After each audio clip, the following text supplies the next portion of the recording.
I never met the greatest physicist who ever lived. He died 39 years before I was born. They called him Dafty. They beat him. They said he was slow. He died at 48 of the same disease as his mother, nearly the same age, without ever knowing that everything he predicted would come true. Not Einstein, not Newton. James Clerk Maxwell. Einstein kept only 3 photographs on his study wall. Not his friends, not his colleagues. 3 dead men: Newton, Faraday, and Maxwell. Einstein called Maxwell's work the most profound change in physics since Newton. And yet you've probably never heard of him. That's what I want to fix. Here is what haunts me about Maxwell.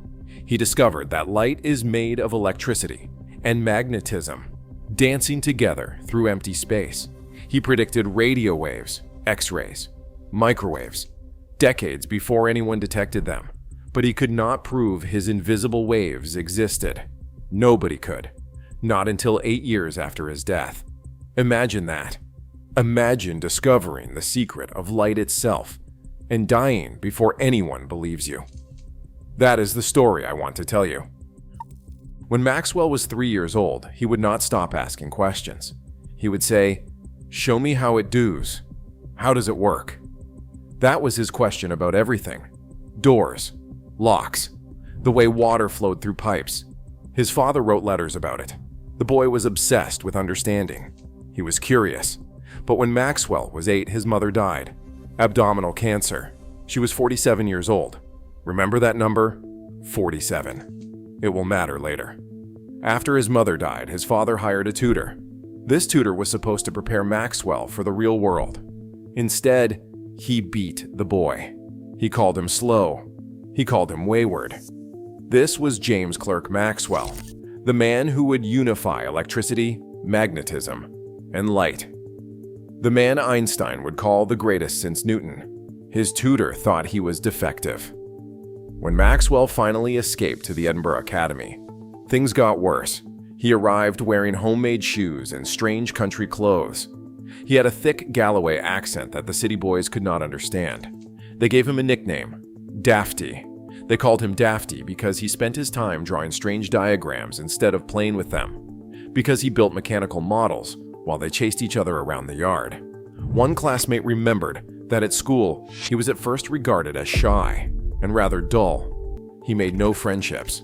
Maxwell was 10 years old, alone, misunderstood, called slow by the people who were supposed to teach him. And he would be dead before he turned 50, just like his mother. But first, he would change everything. At 13, Maxwell won the school's mathematical medal. At 14, he wrote his first scientific paper. It was about geometry, about how to draw mathematical curves using a piece of string. The paper was so sophisticated that the Royal Society of Edinburgh agreed to publish it. But Maxwell was too young to present it himself. A professor had to read it for him, 14 years old, already publishing original mathematics. The boy they called Dafty. By the time he reached university, his professors did not know what to do with him. One described his knowledge as immense for so young a man, but in a state of disorder appalling to his methodical private tutor. Maxwell knew everything, but he had taught himself, in bits and pieces, from everywhere. His mind was beautiful chaos. At 25, he became a professor. But here is what you need to understand about Maxwell. He was not chasing fame. He was not trying to become the greatest physicist who ever lived. He was still that 3-year-old boy, still asking, how does it work? And there was one question that nobody could answer. What is light? For thousands of years, humans had wondered, is it a particle? Is it a wave? What is it made of? Where does it come from? By Maxwell's time, scientists had discovered many things about electricity and magnetism. They knew that electric charges attract and repel. They knew that magnets have poles. They knew that electric currents create magnetic fields. But these were all separate discoveries, scattered puzzle pieces. Nobody saw how they fit together, and nobody connected any of it to light. This is where Maxwell saw something that nobody else could see. Think of it this way. Hold 2 magnets close together. You feel something pushing back, something invisible, something you cannot see or touch. But it is real. It is there. Maxwell asked, what if that invisible thing is everywhere? What if it fills the entire universe? He called them fields. Invisible structures of pure force, stretching through the emptiness between stars. Electric fields, magnetic fields, dancing together in ways that nobody had ever described. His colleagues were skeptical. Fields? You cannot touch a field. You cannot see a field. How can something invisible be the answer to anything? But Maxwell trusted his mathematics. He spent years translating his vision into equations. And when he was done, he had 4 equations. Just 4. He would die without knowing if he was right. He would never see the proof. He was building a cathedral that he would never enter. 4 equations, and they would change the world. I want you to understand what Maxwell actually did, because it is one of the most beautiful things in all of science. His 4 equations describe how electric and magnetic fields behave, how they are created by charges, and how they influence each other. But here is the magic. When Maxwell combined his equations, when he manipulated them mathematically, something unexpected appeared. Wave equations. His equations predicted that electric and magnetic fields could create each other, back and forth, in a self-sustaining dance. A changing electric field creates a magnetic field. That changing magnetic field creates an electric field. And so on, forever. These oscillating fields would move through space as a wave, an invisible wave rippling through his invisible fields. And Maxwell could calculate the speed of this wave. When he did the calculation, he got a number. About 300,000 kilometers per second. Maxwell stared at that number. He knew that number. It was the speed of light. Do you understand what just happened? For thousands of years, humans had wondered what light was, and Maxwell, by combining equations about magnets and electric charges, had answered the question. Light is electricity and magnetism, dancing together through space. The colors we see, the warmth of sunlight, the twinkling of stars, all of it is oscillating electric and magnetic fields, the same fields Maxwell had imagined filling the emptiness of space.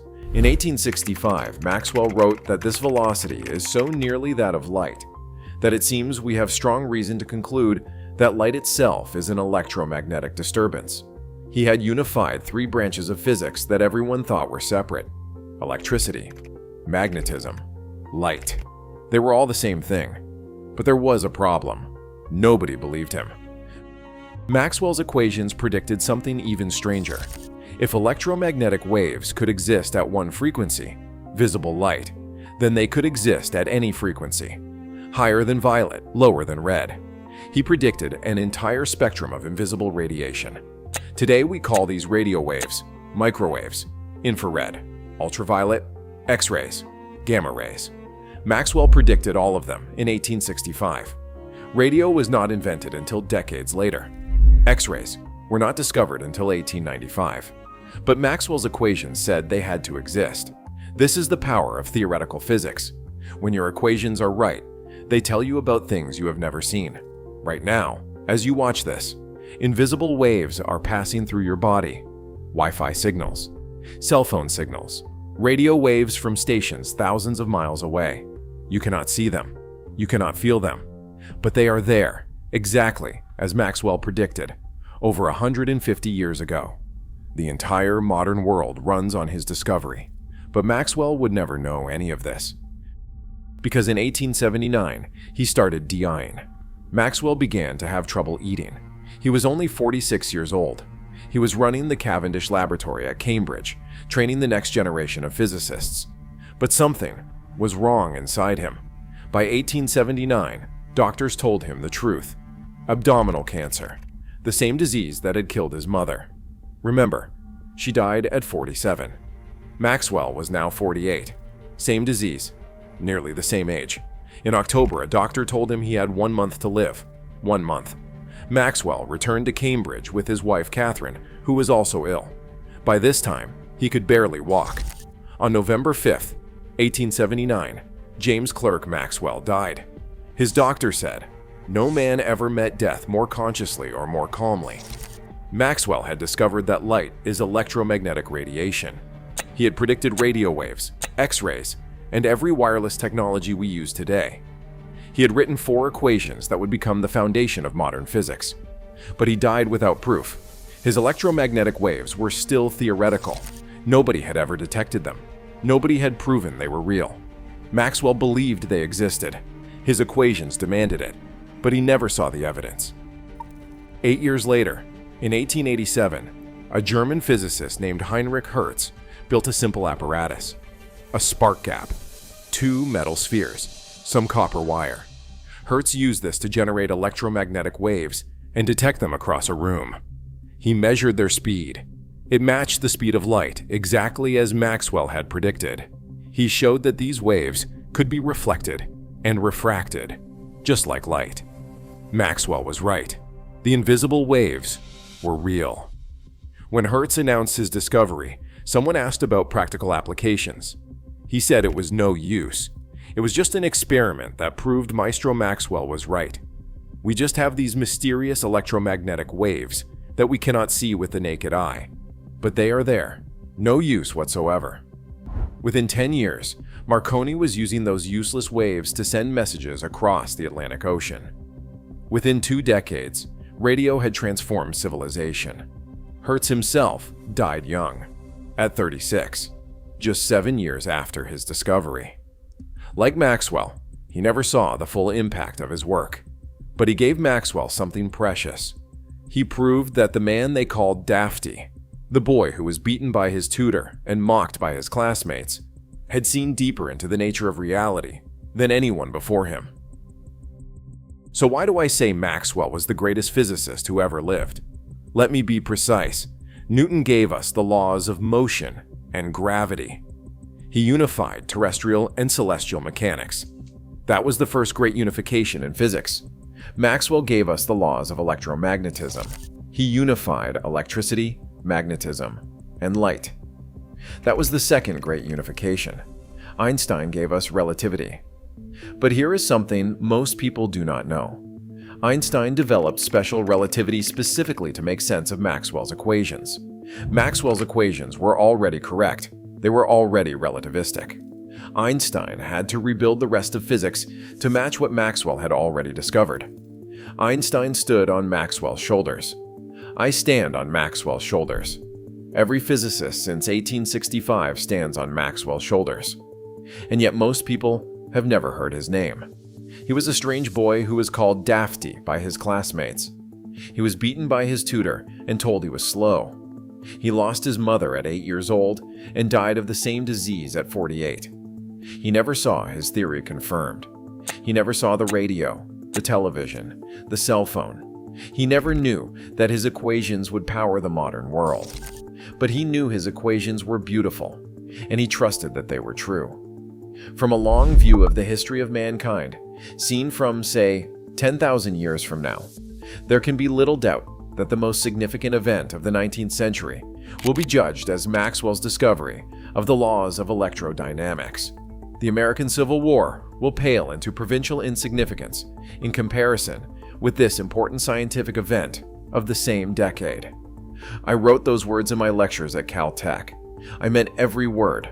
Maxwell was the greatest, and he died before anyone believed him. I have spent my life surrounded by extraordinary minds. If you want to hear their stories, you know where to find me.